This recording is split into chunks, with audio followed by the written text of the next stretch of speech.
limitation. Yes. Well, then that meant a great many more than the students. 300. Yes. A lot more. Yes, I think there were a lot of visitors. Let's give them just a couple more minutes.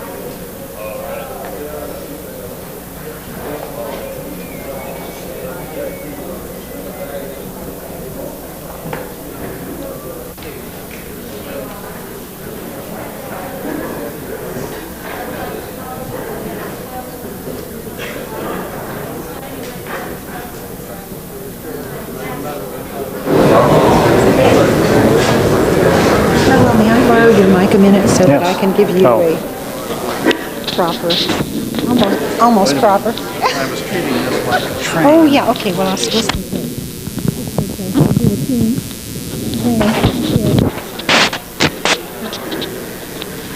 As you fill in, I think we can start. I'm sorry we were a little late. I took Mr. Harris out for some lunch, which I thought he should have to keep the energy up. Because he's, ever since he arrived on Wednesday, he's been sharing information in a very special way, just nonstop. It's been a very rich visit that we've had, and those of you who were here Wednesday night, and I hope all of you were, know some of the wonderful things that were shared with us all. It's a very special time for us here at SCI-Arc to have had these wonderful men come and share parts of their lives and thoughts, and we're grateful that Mr. Harris was here. He came from North Carolina, especially for the Modern Architecture LA Beyond Neutra and Schindler series, and has agreed especially to stay over today so that he could show you his work and talk about it in a more full way than we could handle the other night during the panel discussion. It gives me a great deal of pleasure to turn the microphone over to Mr. Harwell Hamilton Harris.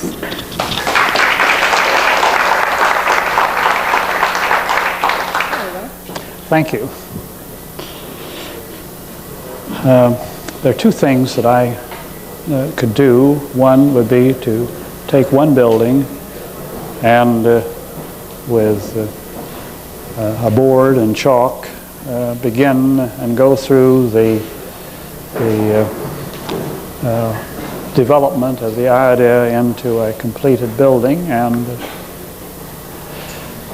the other is to do what I've decided to do in its place, and that is to take a collection of buildings on slides, only some cases only one, most cases about 4 slides of each building, arranged in chronologic order, and try to make some kind of a story out of these in this particular order, trying to account, without taking too many words to do it, for the special character of it. And I hope that some of them will be interesting enough for you to ask some questions, because I will try not to volunteer too much about each one, because I'm apt to get way off from the matter that should be said.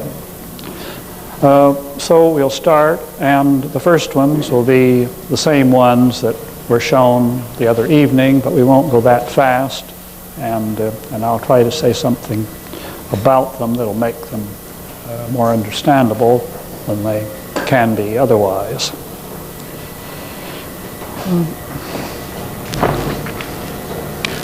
Oh, we missed the first one. I'll go back there. This is the faintest one, I'm sure, that we will have, and I put it in simply because it was the first complete building, and it was a house that I did in 1929. It wasn't built. Nothing in 1929 was built, but it does show, I think, something of the influence on me at that time of Neutra in particular, we could say of the modern Europeans.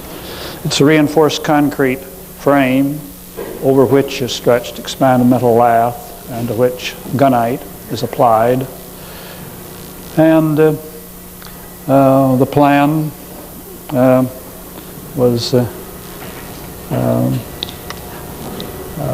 Californian at the time, in that every bedroom, that there were sleeping porches. In this case, every bedroom had a sleeping porch. All four corners are that. There's only one of these. Now rush on to the next. This was a year or two later, and it was when we were first seeing the row house development of the European, particularly German housing, the seedlings of the time, and was a reinforced concrete structure. These show a greater interest in material and structure, perhaps, in some of the later ones. They're not as interesting as far as the other architectural problems are concerned. And this was 1932 and was a house on Silver Lake, and was for a sculptor and her husband. And again, the structure is the thing that shaped the building more than anything else, I guess, being a reinforced concrete frame, rigid frame, designed for moving loads and other things that I had just learned how to do. And so I put everything that I knew into it. And this was the first house that was built. I'm showing you a drawing because it's very hard from a photograph at ground level to see very much of it. And the distinctive characteristic of this was the fact that it's a small house, it's true, but it's on a very small lot too. It's only 49 feet wide, and yet it has a great deal of outside space. As you can see, there is an entrance court here, reached by a covered passage from the garage, and in this corner of the court is the entrance to the house. And this is the living room wing, dining room, kitchen, and this is a bedroom wing along here. And each bedroom has an enclosed garden into which it opens and which gives it privacy on a 49-foot lot. There is a large terrace and an unenclosed garden on the very rear. This was designed to be a prefabricated building. Panels were 3 feet in width. It was bubble stone, the first lightweight concrete that I had ever heard of, on expanded metal lath, surrounded by a frame of sheet metal that was shaped so that when it joined with its neighboring one in a tongue and groove joint, it made a sort of a miniature I-beam there. And the roof, which was flat, was treated in exactly the same way. But design in these days was determined not just by the architect and by the client, but also by the bank, by the loan company. It controlled many things at that time, and the first thing that happened was that the flat roof came off and a pitched roof went on. The pitched roof was shingle. It could have been clay tile if we could have afforded it and wanted it, and the walls became board and batten, and because this was the easiest way to get money when money was hard to get for houses, and you had to have at least 2 mortgages on it in order to get enough to build it. The wood and pitched roofs are characteristic of the houses for quite a while after this. This is a view of one of the bedroom gardens. The wall between the bedroom and the garden, as you see, is made up of sliding panels, very Japanese in character. And the garden, although it's quite narrow, I think it's 9 or 10 feet only in depth, is, however, on exactly the same level as the inside floor.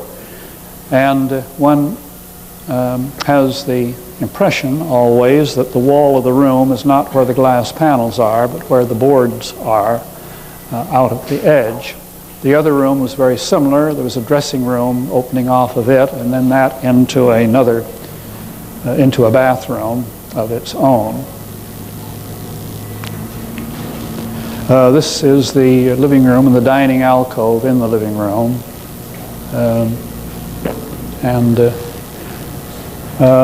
Clear glass in the panels in the living room and the dining room. Cloth, wax impregnated cloth, which we bought from Sears Roebuck, cost about 1.50 cents a square foot, put on with beeswax with a little rosin added to it to raise the melting point, and it was very interesting to see a carpenter applying this with a hot electric iron, which was the method of doing it. I designed the table and the benches and the lighting fixtures. All of this had to be included in a price that was $3,700 and some dollars. This was a little pavilion that I built for myself out of discarded materials from another job. The whole thing cost $430 until we added the plumbing and the electrical work, and that pushed it up quite high. The house before had been an honorable mention, I think it was, in a House Beautiful contest. And the next year there was a category for weekend houses, and so I photographed this and sent it in with a plan that showed a kitchen and a bathroom in it, which didn't exist at that time in reality, and won a prize with this, and then felt compelled to put in the kitchen and the bathroom. And then this became the first prize in the Pittsburgh Plate Glass competition in 1937. Also an honor award of the Southern California chapter in 1937. Another view showing the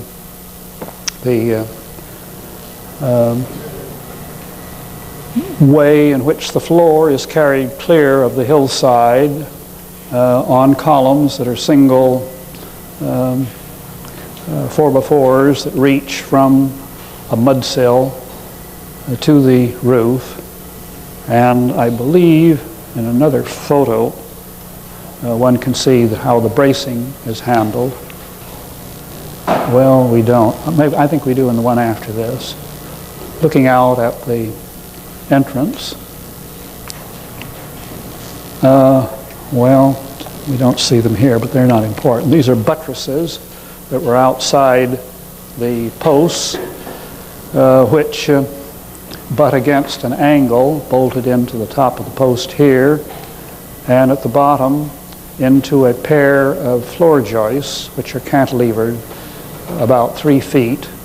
And then there's a tension rod there too, so that they act in tension as well as compression, and make it possible to have as open a wall as we have. As you see, it's just a floor floating above the hillside, and then a roof really floating above that.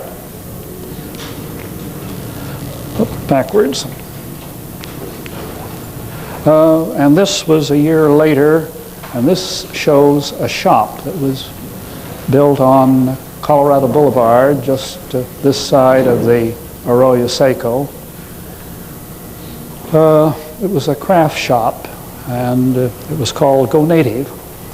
And in connection with it was a house which went up here and which opened onto the side street. This is the plan of the shop, and isn't in the location on the ground, of course, that it would be. This was in a district where there were houses around it, and we had to get a zoning variance made. So we made the shop look as much like a house as possible. The trellis was much more extensive than this, and it was used to display baskets and nets and various other things on. And in order to kill reflections in the glass along here, I carried the roof on up into clear stories around the back, so we got a strong south light to counteract the reflections that we would have had otherwise. This is the house that went with it. The shop is over on the other side. And this is the living room in the house, and out here you see the terrace over the garage. And there was another terrace around on the side into which the children's rooms opened. Now, these are the children's rooms, 2 rooms that were separated by a sliding partition. The walls were Celotex, as was the sliding panel. Each had its wardrobe, chest of drawers, but when the children were small, both were put in one room, and the other room was made into a playroom. And this was a house in 1937, and it's here in Santa Monica Canyon. It was a house for John Intenza. The pavilion that we looked at a little while ago was the only house, I guess, of mine that John Intenza had seen. And his remark was, "This is the kind of house I don't want." But then he added, "If you can do this house, I know you can do the kind I do want." And so that's why this doesn't look very much like the other one. It too was on a narrow lot, like that very early first built house was. This was a 50-foot lot. But the slope fell off rather quickly, and what earth there was near the street was all filled from the Roosevelt Highway, which had just been completed. And so it is largely on stilts and free of the ground. And from the living room, and especially from the roof, one gets a nice view of the ocean through the mouth of the Santa Monica Canyon. And the reason for the driveway is that there are 2 turns on each side of this lot, and one would be backing quite blind into the street if he backed out from the garage. And so I decided to make a drive-through garage, and we could just barely squeeze it in the width that we had. And having started with that semicircle there, it seemed, at least it was suggested, that the garage through which he would drive might also have a semicircular end. And in the end, we would have a shower for bathers from the beach. The center of the roof's curve would be moved 3 feet out and made 3 feet greater radius, and that would give us a covered walk into the house. It was a small house, 1 bedroom, in addition to the living room and the kitchen. Had a nice, fairly broad terrace on the other side. This shows the plan of it, and I should have described the plan when I had this slide on. This experience was the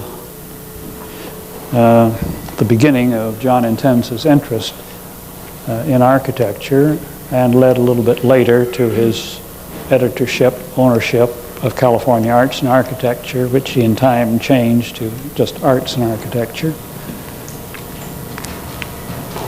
A view looking into the entrance and the garage. This house, by the way, cost $3,120. This is looking into the living room from the terrace. 9-foot wide sliding glass doors on barn door track. The top rail concealed by a slot in the overhang. Clear story windows at the back that looked up the hill at some eucalyptus trees, and just about where Thornton Abel's house is, which was just built at about the same time, maybe just before. And this was a house in 1938 in Glendale, the Bauer House. The street is out here, and the setback required us to move to this point.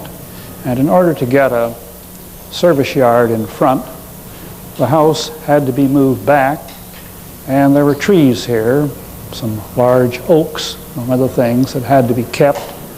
And by twisting the bedroom here on the end, I could push it a little bit further.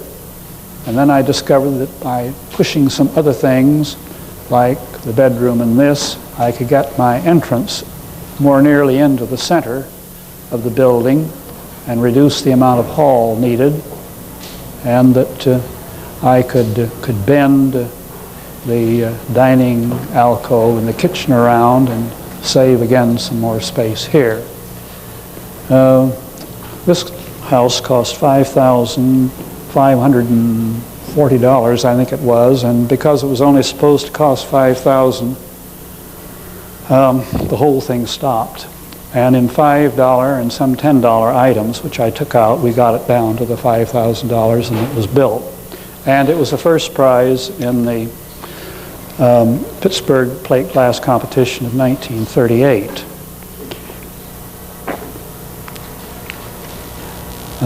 A view from the garden side. All of these photographs were made when it was extremely new and before there was any planting up.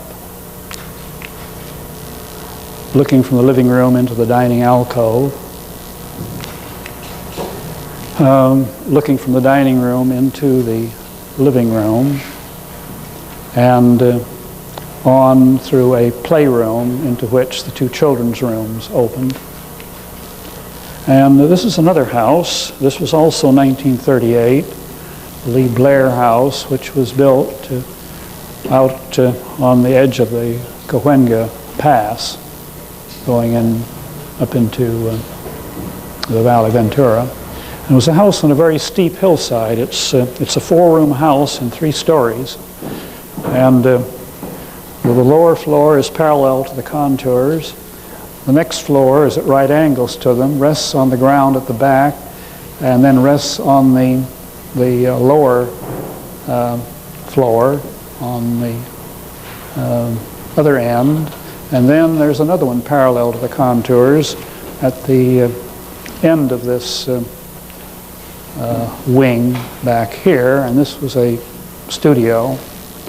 The owner was a director, so was his wife for Disney at the time. A view of the living room, fireplace, alcove. A view of the bedroom above and the terrace on top of the living room that opened out from it. And a view of the studio and the terrace on the north side, the view side of it, from the ground terrace that was on the opposite side. Here, two 12-foot sliding glass doors, again on barn door track. And this was also 1938, and was a house at the head of Laurel Canyon in Los Angeles, in Hollywood, Woodrow Wilson Drive, and looked down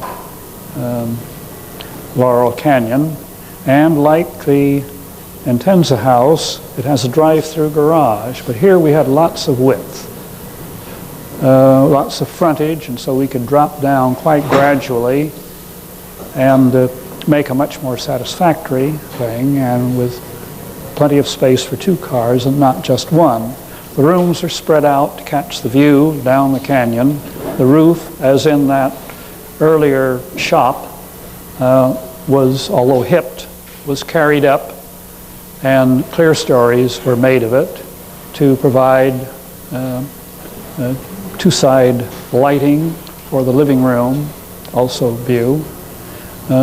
Windows with daylight for 2 bathrooms, and some daylight for one of the bedrooms. Had a service yard at this end, and a terrace, and the roof was a white composition with a standing seam, which in this case was simply a wooden 2x2 that covered the joints. This is a view from the lower side. This is a view of the end wing.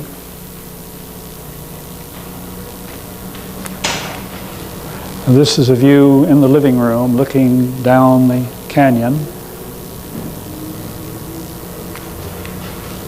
And this is a view in the living room looking up through the clerestories, which are really in the wall of the entrance gallery, which is separated from the living room by a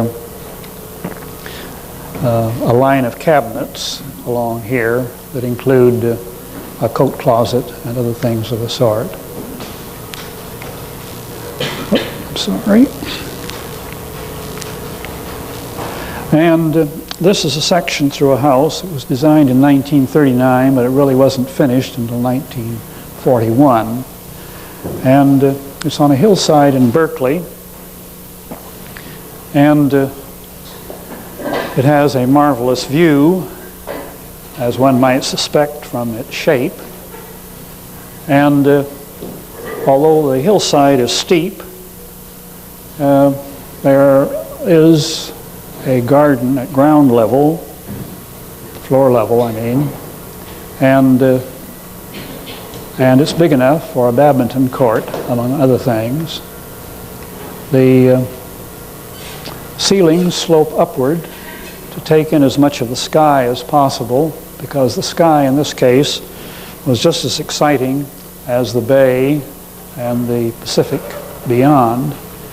And as one thing and another entered to further shape the building, this shape finally emerged.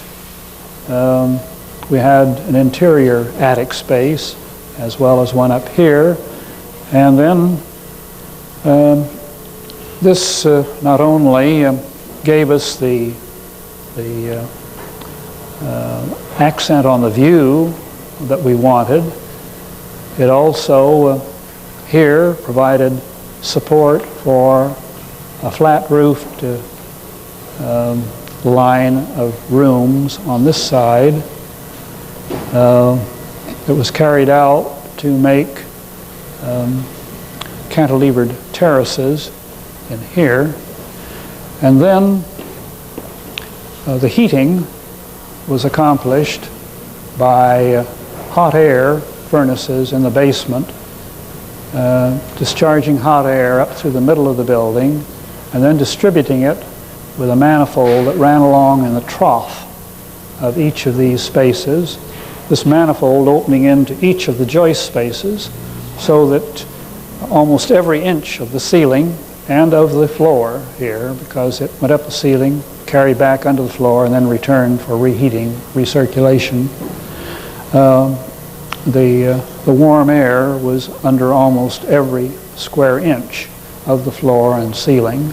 And considering the fact that we had an open stairwell here that connected the two floors without anything to stop the rise of warm air in the lower level to the top level, and with the high glass to which that warm air would immediately run, the whole thing making a convection system, a rather unsatisfactory one, was the reason that I went then to the radiant system, which I've just described. This is the street back here. The property line was here, so we had to bridge. Actually, we had to fill, because a bridge wouldn't be permitted on city property. And the garage is behind this wall. The roof of the garage overhangs to cover the stairs that go down here, and then an overhang, or rather an independent roof, then covers the bridge on into the house.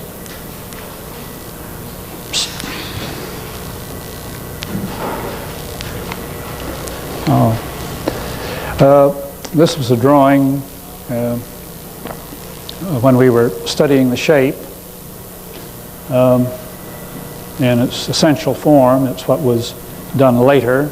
There was a change in materials in that the gable ends became wood instead of plaster, and the ceilings became asbestos cement board instead of plaster.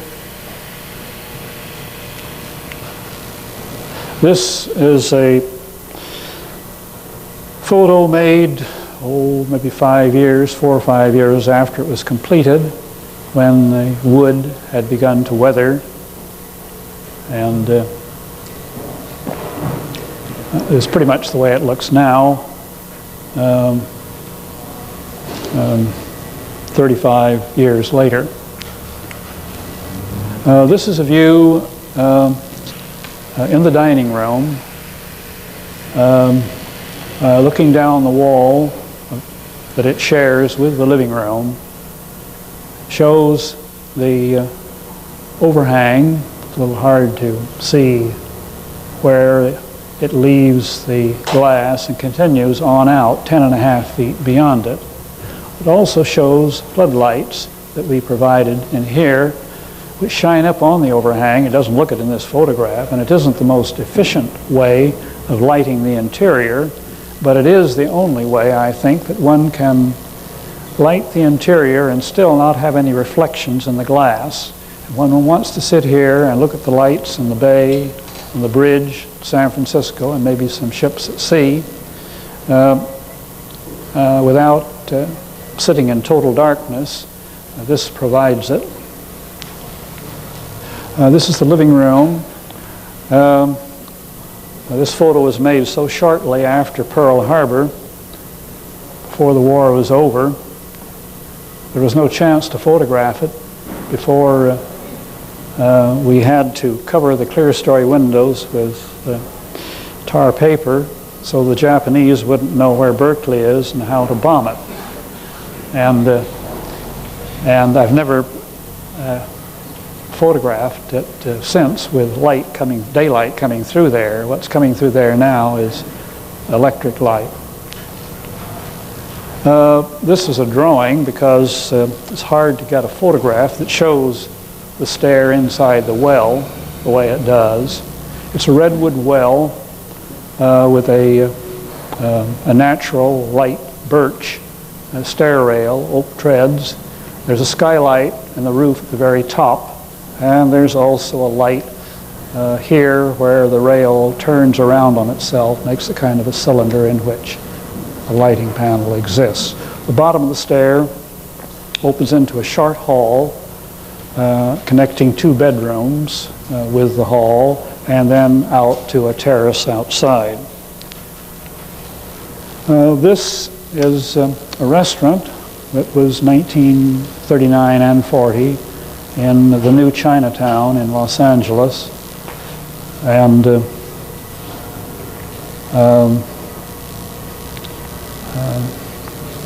was on 3 lots. One was a different length than the other. We had a break in our line there. We didn't have money to cover the entire ground, fortunately, so we had to have terraces, gardens, courts inside. However, business was so good that within 3 months they had closed in the lower court entirely, and then they gradually closed in the front one. And then a fire came along many, many years later and destroyed some more of it, so it's pretty hard to recognize it now. This is a 1941-42 house over near Pasadena. However, it's in what was then called the Mount Washington district, and is a house with a large living room with a dining alcove, a library alcove, 2 small bedrooms that sort of make a tail on the building here, garage and a kitchen in there. We were far enough into the war by this time to make it very doubtful that we could get seasoned lumber of any sort, and because of the enormous shrinkage that one would have in using wide boards, I used 1x4 T&G which were run horizontally and battens 3 feet apart covered end joints in the wood and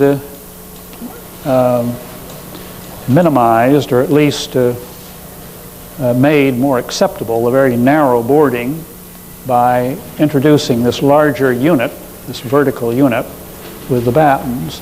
Then wanting to get something that would give it more scale still, for the roof I used 1x12s, lapping them 1.5 inches, expecting that the shrinkage wouldn't be more than that, and using the top 1x12 for the thickness of the construction, roof construction. In the center here, we carried up with a chimney that not only contained the flue from the fireplace, but it contained 2 water heaters. It was the attic exhaust for the entire building. There were some other things up there. I can't remember them all now. This is a view from the lower side. The 3 boards appear again at the side and the end at floor level. And the reason for that, to begin with, was that the glass was carried to the floor, and it made one less fearful of falling through the glass if you could see a trellis outside. In repeating this, it made more of a feature of the 3 boards, horizontal, in contrast to the vertical panels with the very narrow boarding. And here, the 3 boards pass through this wall, which is a buttress completely outside the building and provides the only horizontal resistance at this end of the building. But being outside the building, it doesn't interfere with the view this way, and looking the other way, one's looking only at a 5 or 6 inch barrier and not at a very wide thing. There was a terrace here, and it stepped down to a sunken garden, and the 3 boards again become the parapet wall around that garden. The overhang here was 9 feet, so we pierced the outer 3 feet to let light through, but kept the well deep enough so that the direct rays of the sun were always excluded. This is a view looking up into that overhang at the corner. This is a view in the lower terrace before the planting was in. Shows the terrace stepping down to what became a grass terrace, and a vague view into the living room here. And this is looking into the living room from that end. Shows the fireplace here and a cabinet for firewood and radio controls here, record player out here, and 2 sofas built in, this one in connection with a cabinet with storage for records at the back, and here a raised hearth that carried on around, on which these cushions were placed. Back here on the opposite side from the entrance into the room is a bookcase. We see the back of it here. It runs down to the end of the room and then carries across the room.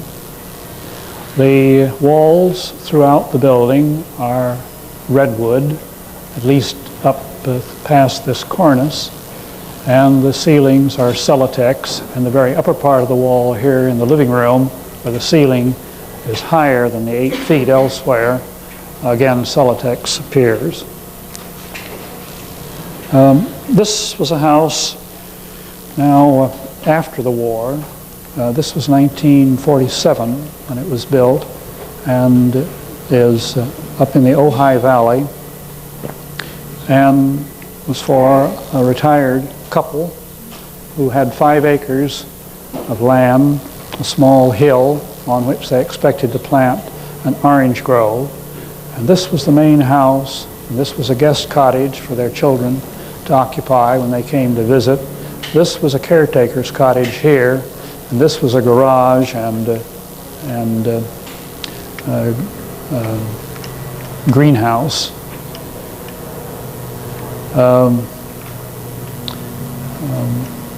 The house is a cross in plan, and we had not so many rooms, but what we could give every principal room a corner, an end location, so each one had views in 3 directions in order to preserve the privacy into the living room here with this passage. The windows on this side are clear-story windows. Clear-story windows down here provide light for a dressing room and bath, and more clear stories that you can't see provided them in another bath and 2 dressing rooms. We put the small rooms in the middle so the larger rooms could have the favored end positions. This is a view from below, shows the road winding up, shows the roof over the entrance walk, and shows the roof over the clear stories in the living room. You know, the clear stories behind. This was a white asbestos sheet roof that a material that could be carried in a continuous way up one side, over the ridge, and down the other, and turned up to make an integral gutter in each case, and a rather pleasant contrast usually to the very patterned walls that one has with board and batten or shingle or siding or any of those things. A view showing a part of the entrance walk. It shows a little bit of the way the roofing was turned up to make the gutter. This is a view of the living room, shows the clear stories on the left, shows the slope of the roof in the middle, and then the change where the ridge comes in over the library alcove at the end. This house was heated with electric cable in the floor since there was no gas there. It was a lead-covered cable that had been developed by General Electric for use in greenhouses to bury in the soil. And I proceeded to lay a lightweight concrete slab on the ground and the cable on top of that, and then a very thin, only 1 5/8 inches thick, dense concrete slab on top of it. And it turned out to be a very economical way of heating. This is 1948 and is a house, the Ralph Johnson house, in just above the UCLA campus. Sycamore Glen, I believe, is. And this is on a street called Chrysanthemum Lane that runs off it. This is a redwood board and batten. Beverly Glen. What? Beverly Glen. Beverly Glen, I'm sorry.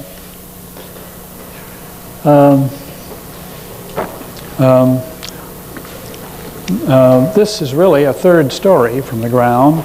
Between the garage roof level and the living room level, there's a full story, and in there was a studio bedroom for the son with a large deck over the garage. The glass covers up in the gable ends. The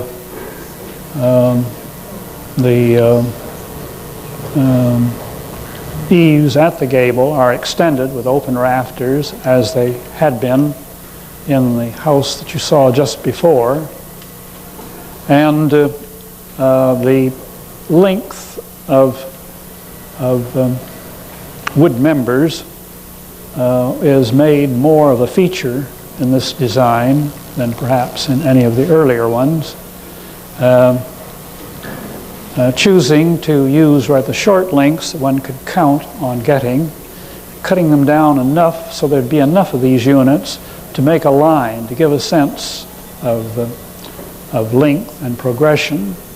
And then, as maybe we'll see in the next shot, yes, up here, putting a block in between connecting members to more or less emphasize the break there, to make a sort of a knuckle at that point. It was a very narrow lot again. We had to go up the side, and because it was narrow and long, we employed some diversionary tactics in designing a small winding stream that would come down and making bridges across, this to the studio guest room, another one up there to the main entrance room. And this is a view in the living room looking out, shows how the roof is supported on girders. This is simply natural wood, not laminated at all. Supported on a 4x4 column, which is flanked on each side by a 2x something, which goes up on each side of the girder, the open rafters beyond, and the ceiling made of a striated plywood, but with a heavy batten over the joints. This is a view looking from the bedroom hall into the terrace outside the dining room. And this is a house that was built in Sierra Madre. It was designed several years earlier, I think, than the one that you just saw, but several years elapsed before it was built. This is the only photo I have of it. And this is a house in Beverly Hills that was built in 1949, the Harold English house. And this is stud and stucco and is on a point that gets a very marvelous view, a panoramic view. Looks out over the UCLA campus and out over the ocean into Catalina on a clear day. And the back, it follows along the range, the Santa Monica Mountains, on out to San Gabriel and on to Mount San Jacinto, and then sweeps around in the front over Los Angeles and Beverly Hills. And it was for a client who was partially crippled, and it began with an elevator, a full-size Otis elevator in the very center, and it goes from a large basement in the lower level to a second. It goes through 2 stories up to a level on which were the bedrooms and also a painting studio, which is here. And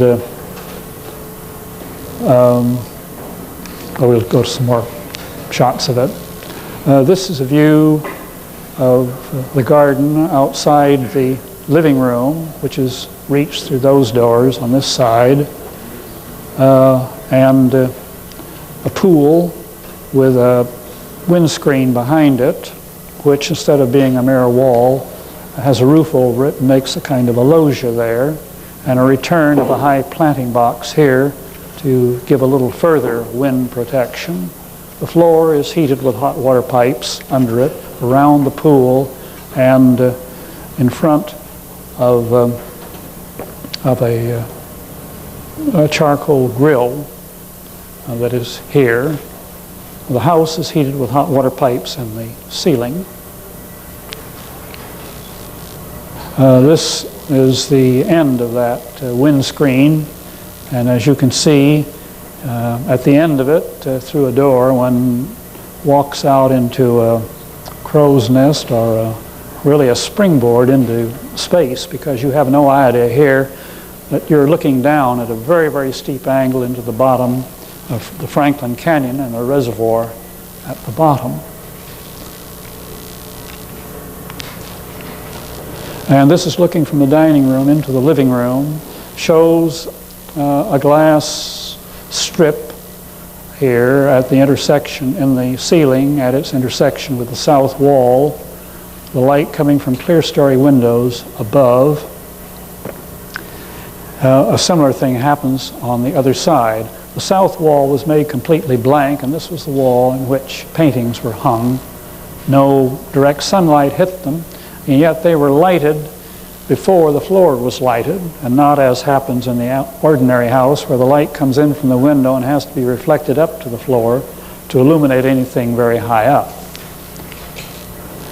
This is a little house down in Fallbrook that I expected to live in myself. We started it when the Korean War was just starting, and it's a concrete block, plastered. And before we had gotten very far along with it, I was offered the directorship of the School of Architecture at the University of Texas in Austin. And I thought, well, maybe that's the kind of war work I'd prefer to do to some other things anyway. And so instead of sitting out the war in Fallbrook, we went to Austin and returned the following summer to complete it and then to sell it. This was land that we bought from Frank Capra, who was right around here on the right. These are avocado groves here, and over here is Mount Palomar. And I also say that back this way, about 2.5 miles, is the Camp Pendleton ammunition dump, which we didn't know about at that time. This is a view looking from the living room into a garden. There was one outside the living room. There was an entrance court. There was another one outside the dining room. These are plant ladders here, trellis above, lights are built in them, and very small rooms are given a sense of greater size by the gardens that they connect with. This is not a house, not even a Dymaxion house, or but an exhibition building in San Bernardino for the National Orange Show, done about 1953, I think. The structure is a Lamella vault, and instead of putting the vault up on walls and then having to tie the roof together with rods through the building or build buttresses outside, I carried the arch down to the ground and used the ground with the help of some cables under it to take the kick from the vault. And then I opened up every second diamond here in the lower row, making a kind of an arcade, leaning somewhat, and made this then passage between that and the wall of the exhibition hall, which was a vertical wall made of concrete block, which did not go to the vault. It went up about 10 feet and then it stopped. And there was about 3 or 4 feet of open space above that. So what we had really was a vault that leaped over the wall with enough space between it and the wall for passage this way. Both parts of the structure being kept separate from one another as far as outward forces went, using a folded pleating Robertson decking here for stiffening in the transverse section. A continuous concrete seat along here kept anyone from walking so close to the arcade that he would bump his head. And this shows the vault in a stage when the lamella framing is quite visible. And if I had had my way about it, there would have been plastic in there, even if it weren't clear plastic, it still would have brought out the the form of the structure, which is so very pleasant to contemplate. But this was a hall for exhibitors who insisted that it be absolutely devoid of daylight because they wanted to do all of their lighting with artificial lights. So we have no openings, not even a single diamond that lets light into it. This is a house now in Texas. It was not my first one there, but it was near the beginning. This was 1955 and 56, and it's in Fort Worth. And it is reached by a rather long driveway with parking space here up against a wall, an entrance here. This is not a wall, although it looks it. The reason for that is the drawing was reduced so much that the lines that indicated a brick edging here merged and made that solid line. This is a solid wall here, and one drives around there and into the garage, and there is an opening here, 6 feet wide, through which one leaves the garage, comes through here on the inside of these gates, and then on into the main entrance door with a roof over it that you can unload under here, and a small court here that lets light in so that this is not dark. One enters then into an entrance hall, which is an angle in shape. And in the angle, there is a court. And the court is really there simply as a lighting fixture. We don't have really any other great need for it. But it lights this whole central part here. If you turn left, you enter the living room. Off that is an alcove with a piano and a desk and things. And if you turn right, you can go into the dining room, which opens into a court on this side with some thick trellis that cuts off the afternoon sun there. Or if you go straight ahead, it's into a playroom.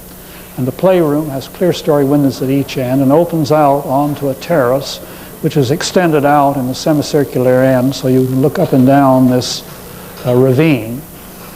Or if you go straight on through, you come to a bedroom hall.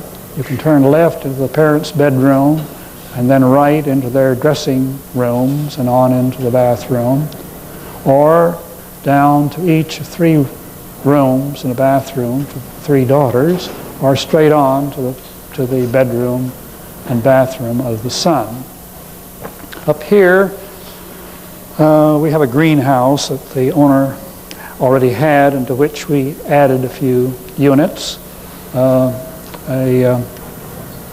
A potting shed and tool shed in here, a wall to conceal the trash and manure piles and other things necessary for the garden. And then on this side, a raised garden with terraces that step up from the lower level here, into which the living room through a terrace here opens. This is a view looking across that terrace. Each child had one of these things to plant. And this is the end of the living room here. It's a building with brick walls. The openings, except for clear-story openings, all start at the ordinary door window head height, 6 feet 8 inches. But we wanted an overhang down there and not up at the main roof level. So that is where it occurs. And that is supported by a hood that comes out only a short distance here and grasps the framing for that overhang out far enough to be able to support it as a cantilever. And all of this that is done in wood over the openings, and the rest of it is a stucco and wood construction. The other is brick. And this is a view looking from the terrace outside the living room down to the potting shed, and a terrace and a trellis here, which is also the support for the cantilever over the cars in the guest parking space. Sorry. This is a drawing of a portion of 12 mausoleums, each of which contain 1,275 crypts. Not each has a body in it yet, but hopefully it will sometime. They are, I could talk all afternoon and all night about this, and I think that you would laugh at most of the things I'd have to say. But because I can't stop after I start, I won't start. We have a court in the middle of each of these. There's not only light there, but there is a pool and there are plants. And one has a chance, he has 4 chances as he goes around here to look in and see it. And as he goes down each corridor, he has a chance to look out of a window here. On the other side, he can look out there, and then there, and then there. And one needs that release, I think, from walking on a marble floor, listening to one's own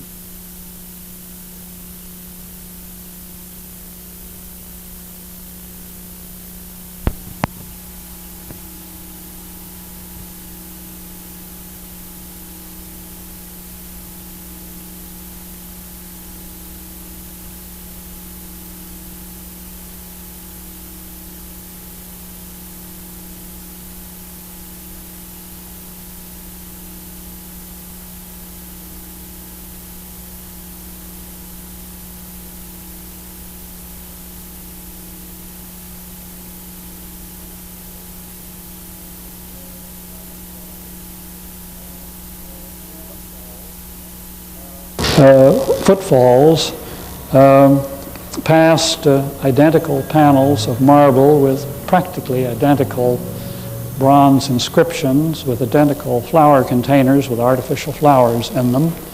But you're doing it under natural light through prisms here in the ceiling, and with these views into the other space and a chance to hear some running water and see some birds and sunlight, it makes it much less pleasant. Really, it's too good for the dead, and it really was designed for the living more than that. This floor is heated with hot air that circulates under it. We wanted nothing in here that would be buried in the construction that would corrode, because the owners assured all prospective buyers that this would last for eternity. Therefore, it had to be monolithic, because most people think that something built of precast units won't last for eternity, but a monolithic one might. This was an ideal subject for a precast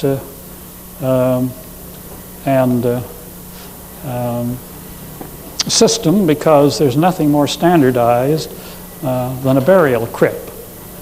And it is dimensioned entirely by them, and it becomes most of the structure of the building. It's a honeycomb structure necessarily. The walls are only 3 inches thick. Because the owner wanted to build this with his crew of cemetery help when they weren't busy burying people and doing other things, we designed the forms that could be put in place by them. They could be knocked down, put up in another place, steel put in, and then they'd call for a truck of ready-mixed concrete, and we went on. The whole thing was done by them up until the time that the electric wiring and some plumbing and the marble came in. This is a photo of the first unit immediately after it was finished. The walls are faced in a golden-colored limestone called shell stone, because there are actually shells all through it.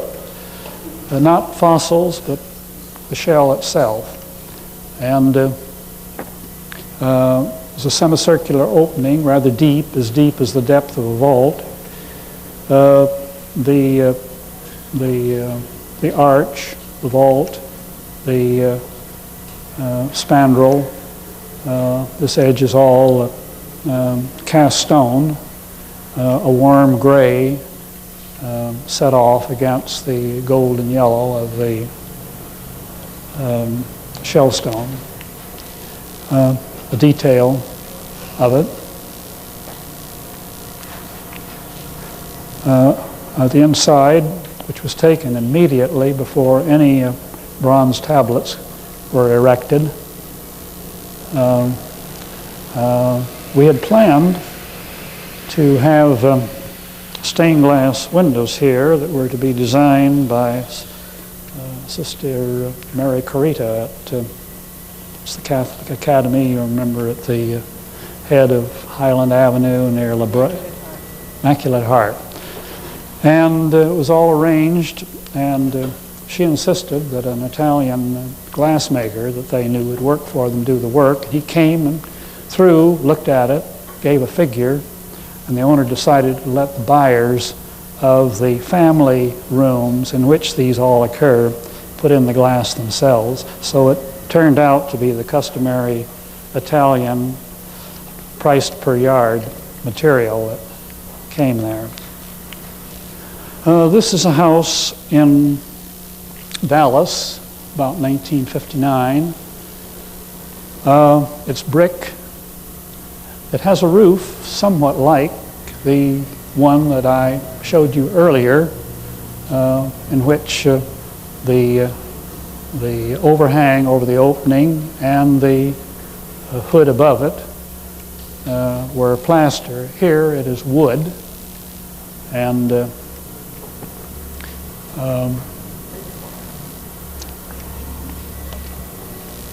it's a very different house, one that I visited about 3 years ago, and it looked much better to me then than it did when it was built, partly on account of the furnishing, and maybe partly because the owner now was full of praise for all sorts of things that they had discovered having lived in it for 15 years that they didn't know they were going to have when they moved into it. This is a house about the same time in Abilene, Texas, and is the third building for the same client. The first one was a house up in the San Joaquin Valley in 1940, and then 1945 and 6, immediately after the war, Caterpillar and John Deere farm implement building down near Bakersfield, after which the owner asked for a better territory. He had felt that he had saturated it there and was given West Texas. And before they knew where they were going to be in West Texas, they came to talk about another house. And they had more money now, and the 3 children were grown. And after 2 experiences, they were willing to take my word for everything, and so I had a lot of fun with this. As you can see, the house has a space in the middle, which is a garden room. Here you see it in section. The garden room is lighted with the same prism lights that were used in the Mausoleum. That's the only resemblance to the Mausoleum. And, oh, there is another. It's heated by hot air under the floor, just as the Mausoleum was. It was on the border of a long but narrow lake, and the shore was lined with scrub oak. The ground sloped up gradually, back 100 yards, I guess, to the highway. And there was a driveway 50 or 75 feet long, paved, already coming in from the highway over here. So we decided to save that. And we planned to plant the whole thing to pecan trees. And pecan trees are on a 33-foot module. The house was on a 3-foot. But we could turn at a 45-degree angle, you see, and not hit a single tree. And as we turned and started this way, we also started down. By the time we reached this point, we're 8 feet below the surface of the ground here. And 8 feet below the surface of the ground is the level of the floor here, and at that level one looks under the tops of the oak trees and not directly into them. In other words, we can see the lake with the trees above, and the trees will also screen any houses that may later be built on the other side of the lake. And also, since my client was the Caterpillar dealer, I had the fun of using his equipment to do all of this earth-moving work.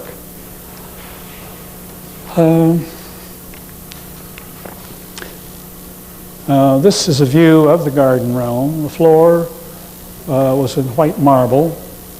It was on concrete channels or T-shapes.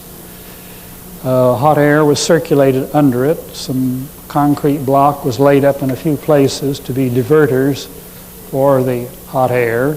But because we wanted cooling too, we do have registers here through which cold air is delivered in the summertime. The reason for the garden room, really, I guess, was the fact that this place has the worst climate in the world, at least that I have ever seen. It's extremely hot in summer, it's extremely cold in winter, and it has dust storms that last from 3 to 5 days when you can't see 50 feet from you. And I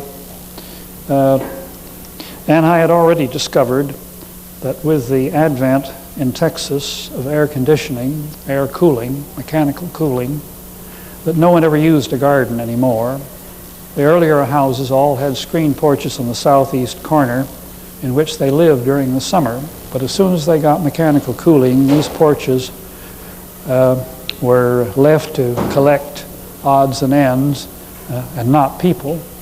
And so we needed to air condition our garden. And to air condition it, we had to put it indoors. And by putting it indoors, we needed to top light it, as we did here. Furniture in here was designed, at least the chairs and the table here, for the 1940 house. The sofa here was designed for this house. This is a view down from the top of the boathouse. The ground here has still not been planted. There's a porch out here.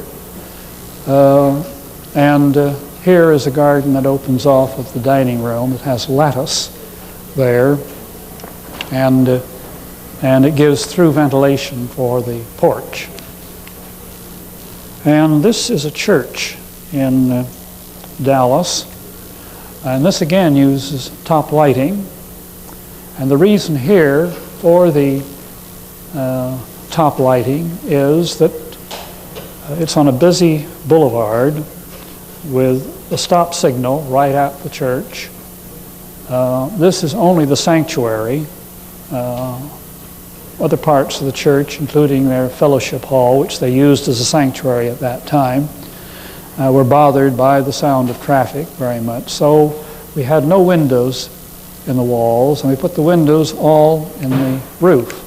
And just as it was in the house that you saw, this glass band here, 12 feet wide, runs around the ceiling at the intersection with the wall. This is the depth of the steel trusses that span the 80-foot auditorium. They were 12 feet apart, the trusses. They're closed in, and these then, where they cross over, make baffles so that you really don't see the glass block unless you look straight up. We have artificial lighting up in here, and because the mechanical and electrical engineer on the job was a member of the church, he undertook to persuade the building committee to overrun their budget and spend money for some lights that wash the walls perfectly so that you don't know really whether it's daylight or night lighting. It's a sloping floor, slopes from the back to the front, and then down each side with a break at this point, a lectern and a pulpit, and speaker's room in here, behind some baffles, some fire escapes to the outside. This is a view from the outside, shows the windowless wall here of that block. The ornament serves two purposes. The political purpose, I guess, would be to less enrage the passerby by the lack of windows, by not giving him the feeling that you're turning his back on him, but on the other hand, you're trying to take his feelings into consideration by giving him something to look at beside a blank wall. Along here is a connecting link, connecting the choir balcony of the auditorium to the second floor of an educational building here, this making a wide covered porch or loggia here, together with an entrance court on the other side between an existing chapel and this building and the fellowship hall. We have two outside spaces partially covered, both entrances, and places where members congregate between services. They have two services each Sunday, and they have a coffee break at that time, and the outside terraces are very useful this way. It's a rather heavily textured stucco, cement stucco, on top of a concrete block infilling on a structural steel frame. Cast stone here for not only for the ornament but also for this parapet along here, which is of the height and width to sit on easily. And this is a view under that overhang, looking out at the wall, showing the piers again of cast stone. And just a detail of it.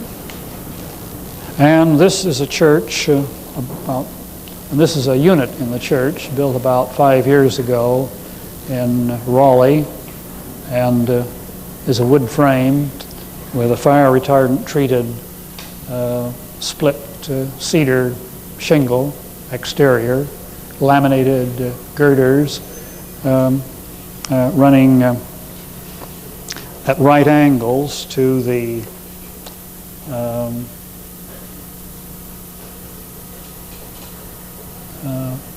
an axis between the entrance porch over at this end and the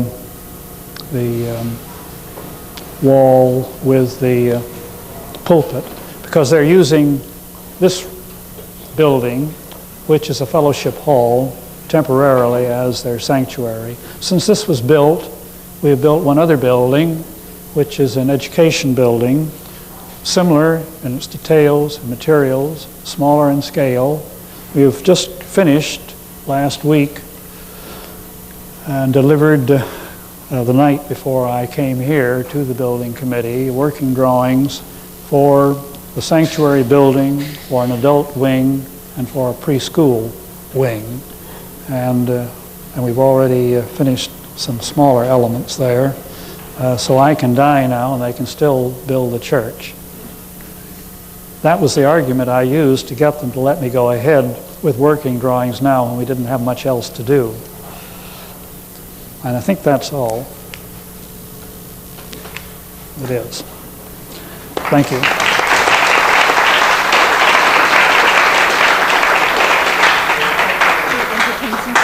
Yes. If any of you have any questions, I'd be delighted to try to answer them. I don't know that you do have. I'm willing.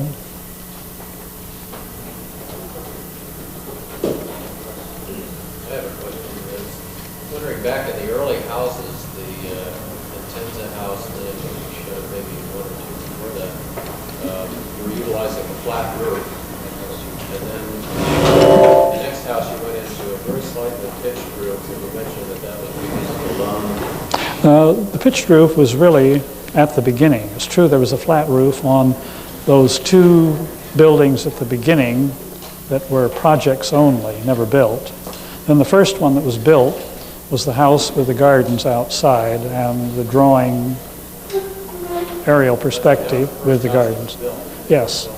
That was 1934 when it was built. That was a loan company. Yes, yes. But then you never seem to go back to the flat roof again. Well, that was what I remarked, that I found that I liked pitched roofs too, and I could do a bit better if I knew that when I started the design.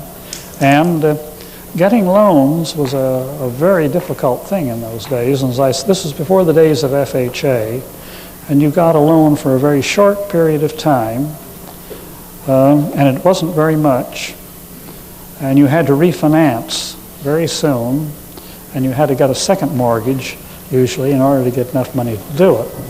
And I remember we paid a fee for our loan. All we were borrowing was $2,000. The whole thing only cost $3,700. Out of the $2,000, we had $1,800 that we could put into the house. The rest was in a fee to get it. Then we had our interest on that, and I've forgotten what the length of the loan was. The house, by the way, which was built in 1934, was sold just a year ago, and the new owner was here Wednesday night and came up and spoke to me and left me his name and address. And so I have hopes that the house will last a while longer. But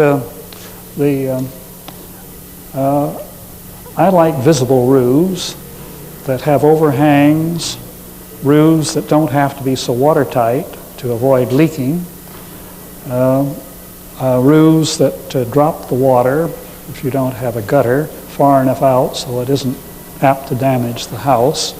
I like a pitched roof because the eaves seem to lower the wall, and you can get height up in it if you want to have high ceilings. And so these are all things in their favor, and I've used them a great deal, and I've used flat roofs a great deal. And we are just now finishing construction of an addition to my own office building, which is an addition that was designed almost identically as we are building it now in 1968 when we designed the office building, but which we couldn't afford to build at that time. And we're just doing it now, and it's costing twice as much now as it would have if we had built it in 1968. It's flat roofed, and we're worried about leaks in the roof because of the things that happen. We had to cut through the roof for adding ducts from condenser and fan units on the roof, and I like the looks of it. Quite happy, and it's the best thing here. We couldn't have any overhang anyway because we're too close to the property line. The lot is only 35 feet wide, and we have a garden room here. The garden room is 19 feet in height. The living room that opens into it is 19 feet in height, and the roof is supported on open web joists, which are wood members, wood top and bottom cord with tubular metal struts in them. They're 4 feet apart. We have them throughout the whole building, on the floor of the office. The drafting room is also 2 stories high. It has a mezzanine in it too. And this follows right straight on through this. And now that we were able to cut out the wall as we always planned it, and we made it of plywood for that reason, that separates the conference room from the outside, it now is removed and joins the former conference room as a mezzanine to the living room, dining room. It's a place that is off an entrance hall that enables one to go either directly into the reception room of the office or straight on to a coat closet and then right into this mezzanine, a place to receive, a place for cocktails before dinner with a view outside. The view here is a view not of anything on our own premises, but of a park. Pullen Park it's called. It's a narrow park. It's between the end of our property and the campus of the university. And all of the openings on each side are obscure glass. It's all hue white glass. Except in one place at the front where on the lower level we have a room that opens out into a sunken garden. We could build closer to the street than the 35 feet that was required by city ordinance, as long as what we build there doesn't stick up more than 3 feet above the street directly in front. So we built a sunken garden there that runs out until we have to stop to have room left for a parking space. And we have clear glass there, and lots of glass. On the sides, it's all this obscure glass, but we know what time of the day it is. We see the shadows change. We get reflections from the glass in the neighboring window for that glass that's on the north side.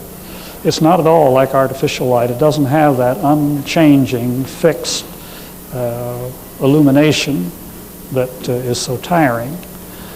And now, in the addition, we have still the hue white glass for illumination. We use some skylights. And then we have glass 17.5 feet high, 20 feet wide, in panels 4 feet wide, separated by rather wide mullions, and then divided the other way by muntins, making a kind of ladder because we can't get glass 17.5 feet high. So we cut it into small things, and they're practically square, and well, I can go on. I shouldn't try to describe all of this. You give me a chance to talk about something that I'm terribly interested in at the moment. Is there any other question? Could you speak a little bit about Gordon Drake's relationship? Yes. Gordon Drake was a student in the first class that I ever taught.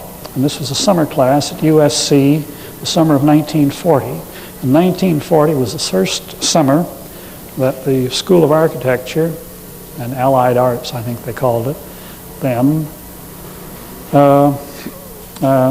was in a building that they thought would be usable during the heat of the summer.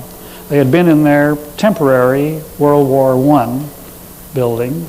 It was a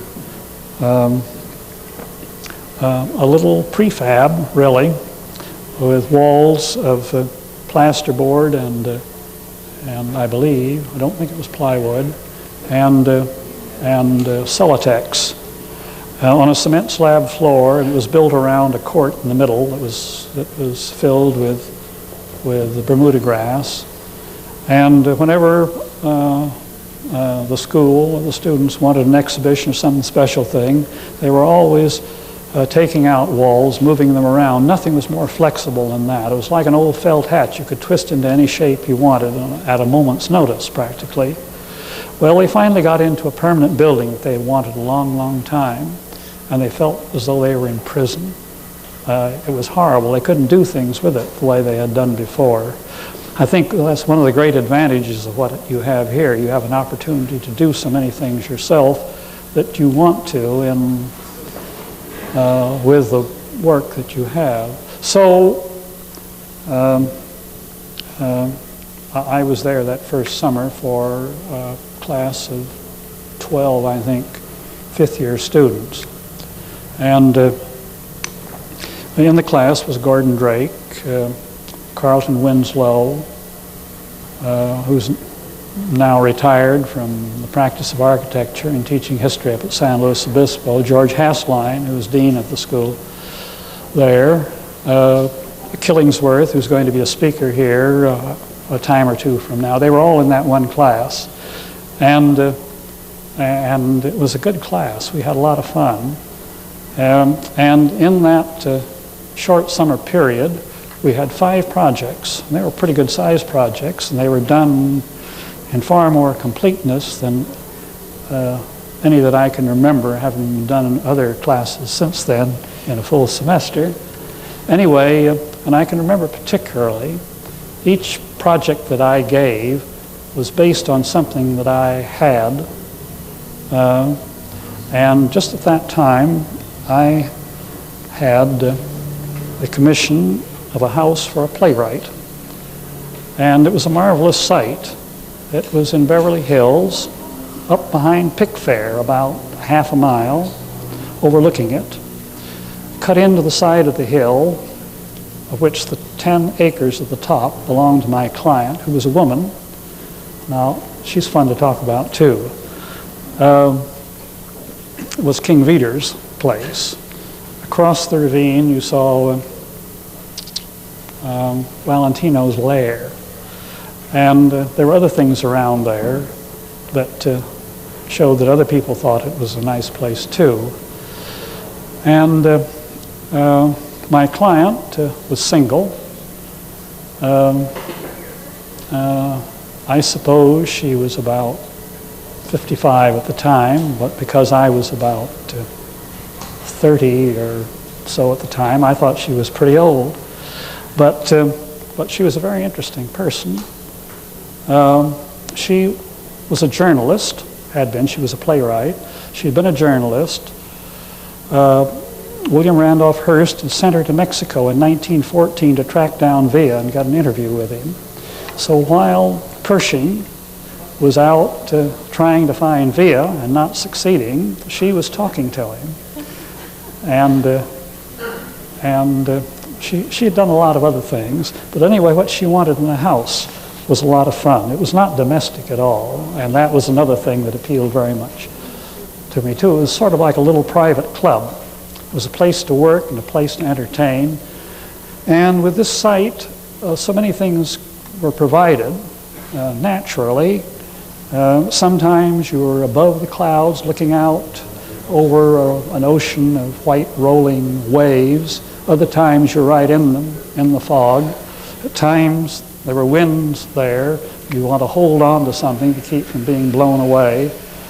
And views in all directions. And well, there weren't very many rooms in this house, but I stretched them out to make them stretch as far as they could go, and then tied down these wings as though I were driving nails or staples into them to hold them down, or like the runners that some Bermuda grass might put down as it went out there. And provided gardens in these spaces and long walks out to these ends that ended in little sort of summer houses, tea houses sort of thing. And one of the things I remember that she asked for was what she called a creditor's room. Well, the creditor's room was just a reception room, so that no one got any further than that if she didn't want to see them. She had a work room. She had a place for guests to stay, a means of the guests entertaining themselves without disturbing her. It was a marvelous thing. Well, she was living in Massachusetts at the time, and so I had a great deal of correspondence with her about the house, what she wanted, what she needed, and all I had to do was to cover up her name, you see, and read the letters to the class, and they had a very flesh and blood client there to work for. I had a key to the property, which was fenced in, and I took them all out there the first day to see it. And then the next day, Carlton Winslow and you mentioned him first, Gordon Drake, came to me and asked if they could have the key and if they could go out there. They wanted to look at some things that they didn't remember exactly. So I gave them the key and they went out. When they came back at the end of the afternoon, they told me that they were in there wandering around. They came upon a woman there, and she asked them, "How did you get in?" And they told her, of course, who they were, and then they proceeded to ask her personal questions, you see, that were suggested by things that had been said in the letter. I never suspected they would ever meet her. This was my client out there. Well, these personal questions made her rear back a bit for a moment, and then she laughed and she entered into it, and it was a lot of fun, and everything came out very well. I'm just remembering this about Gordon Drake and Carlton Winslow. Then after the fifth year, Gordon Drake worked for me for a while. He was in the Marine Reserve. Never thought when he joined the reserve he was going to have to fight. So he then went into uniform, and he was from San Diego. Anyway, he was until he went overseas. He was down at Camp Pendleton, and I had a house going there. Camp Pendleton. I had a house at La Jolla going at that time, and I used to see him there occasionally. He'd come up to the office, and then we started the house up in San Francisco, and he came up there, and I showed him the Mabec Christian Science Church, and this opened his eyes to some things that he hadn't seen before. And I got letters all during the war from him, and all during this time he was designing a house for himself. He had picked out a lot that was next door to the Bircher house, which was the house with the 3-board heavy cornice all the way around. But he was called back onto the ship before he had a chance to go to the auction at which it was to be sold. And if he'd only told us, we would have gone to the auction and bought it for him, but we didn't know about it then. Well, anyway, I got prints of plans all during the time that he was in the Pacific on it. Then when he came back from that, when the war was over, and I had built a little drafting room and office down the hill from my house. And that was down the hill from this $430 pavilion that I spoke about. And Gordon worked on the working drawings of that, and we did many things with the house above that we did again below. And it was fun to take the panels and put them in groups of 2, and then to switch and alternate with glass and with cloth, and to remove them entirely, various other things. This was a place in which the building unit was 3 feet. It was multiplied into a 6-foot unit, in most cases with a pair of doors. The 3-foot unit again appeared in the joints of the Celotex, which made the upper wall and the ceiling, as well as the panels. It was subdivided into thirds in the 12-inch squares that covered the floor, and there were other things. Anyway, it was a dimensionally integrated thing, and you could change it and produce different rhythms in it. And this was something that he caught on to, and I think was responsible for what similarity there was between the buildings that he did in the short time that he lived after the war. He built his own house then while he was working for me, and it was done at night, and I had 4 draftsmen beside him at that time, and they all worked on the house at night, and they all slept on the drafting table in the day. It was hard to get nails at that time, galvanized nails, and I had a keg left over from my house, and so they used those on it. And well, that's enough about Gordon Drake. Any other? After 50 Guess not. years of practice, how do you feel about architecture?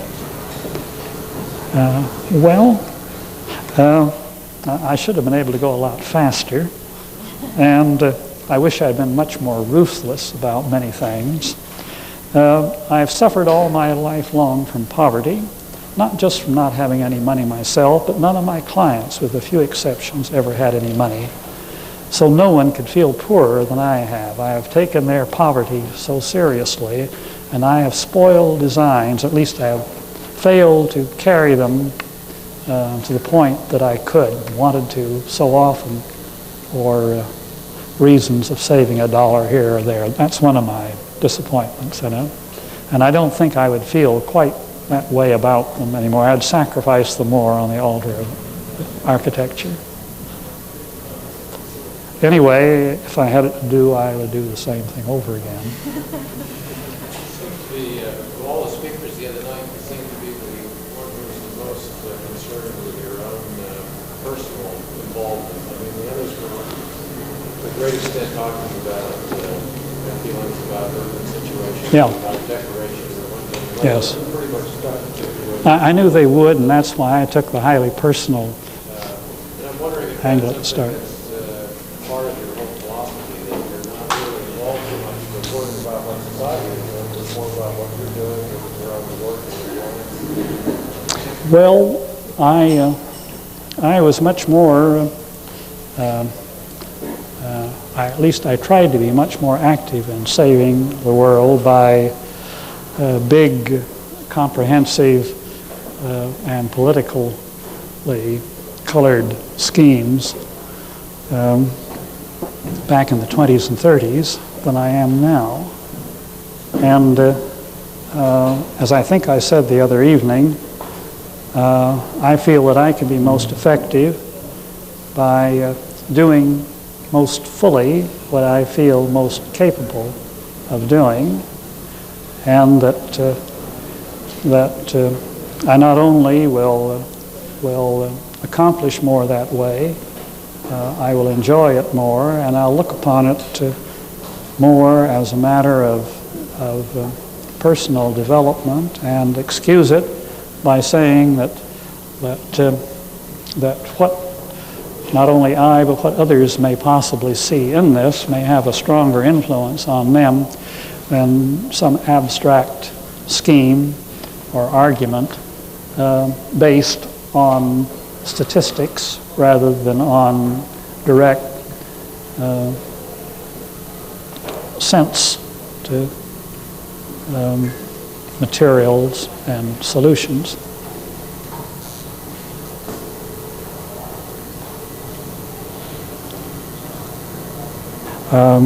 I think I've become more appreciative of the part of the client in a good design than before. And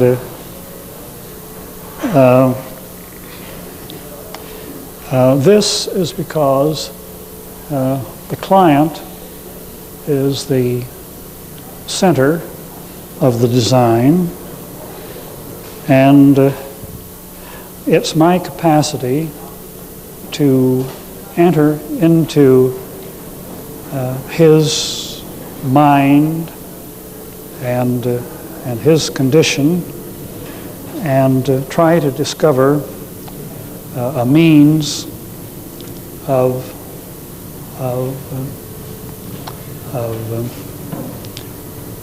enabling him to live more fully what he is, just as an actor can take on the role of a villain and enjoy it by making him a real villain, so I think that an architect can take on the role of any kind of client who is a genuine person, whether he's a likable one or whether you agree in any respect with what he is. You simply see what the essential ingredients are, what will enable him to think and feel and act in character and in harmony with what he has, and you provide the means. It's a pattern more than anything else that you're designing. It's a pattern that not only is one to look at, but it's one that guides him in an unseen sort of way. The ideal architectural pattern is one that is completely invisible. A person does what he wants to do, and here it opens up, building the space. The light, whatever it is, opens up ahead of him as he goes into it, and from one thing to another. And the effect is more that the building was built up on this pattern after the action rather than something that was done beforehand. That he acts the way he does, not because he is being directed, but simply because this is the natural thing for him to do.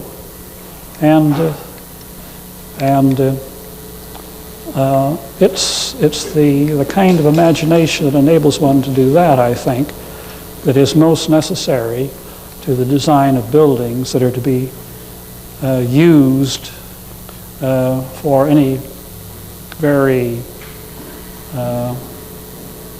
extensive living. And I said the other evening, I think that I've enjoyed houses.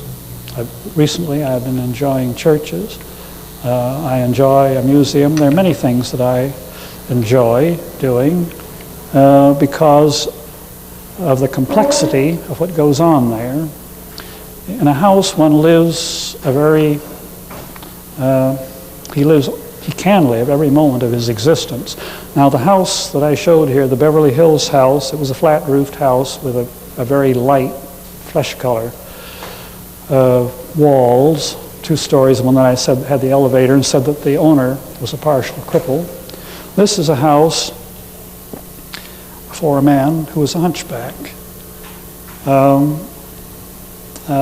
He wore a leg brace much of the time. He was a painter. Fortunately, he didn't have to be a painter who made lots of money because his father was the founder of U.S. Gypsum. But it was a very good use of gypsum, U.S. Gypsum Company money, I think, in this house.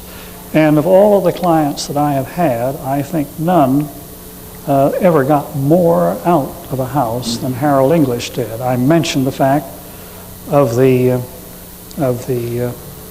richness of the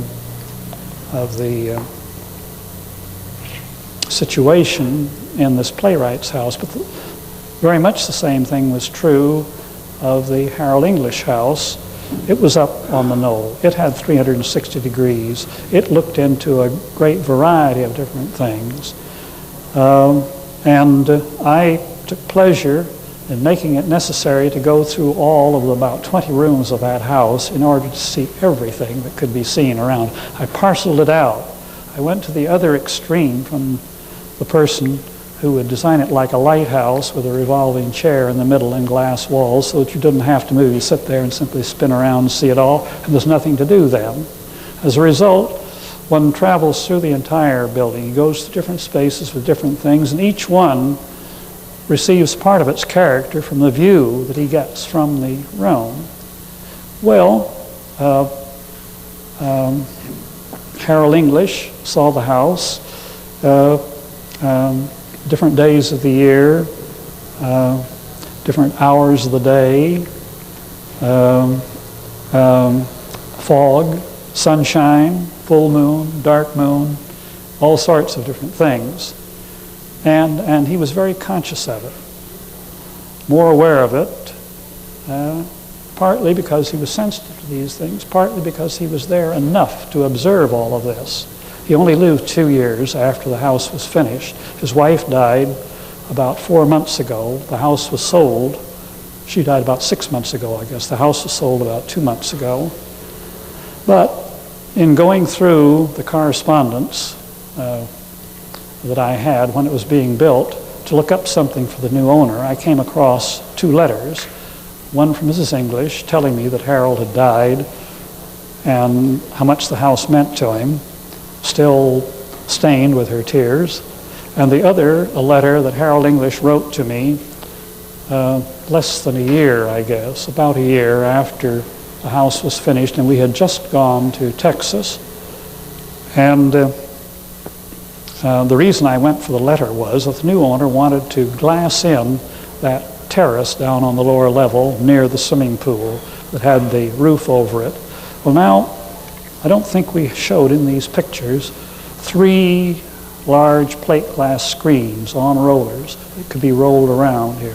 They were made to cut off the breeze from this particular part where the floor was heated and where the barbecue was, and they used it all through the winter there. And the new owner proposed to glass that all in. And so I got out this letter from Harold English in which he said, you should have been here last week for the reception that we had for Stravinsky, who was just back from France. And we had over 200 people here. This was the 25th of November. And he said it was rather chilly, but we decided with that many people we better set up the table outside. He said we had to push the screens out a little bit further than customary to get them in. He said, but nobody complained about the cold at all. And then he went on to say, the house continues to be a great joy. No, when everything goes well, the house is a great joy. And when it goes badly, it's a great consolation. And this is what an architect, I think, enjoys hearing, seeing more than anything else, is something that does affect another person's life in the way that this did. And this is the kind of client you want, and you want a client that wants things. You don't want a permissive client. It isn't nearly as good a design because there's nothing that is really personal about it. The fact that this was a very highly personal design, I think, makes it far more attractive to most people than an impersonal design that wasn't affected by these personal matters. Any arguments on that?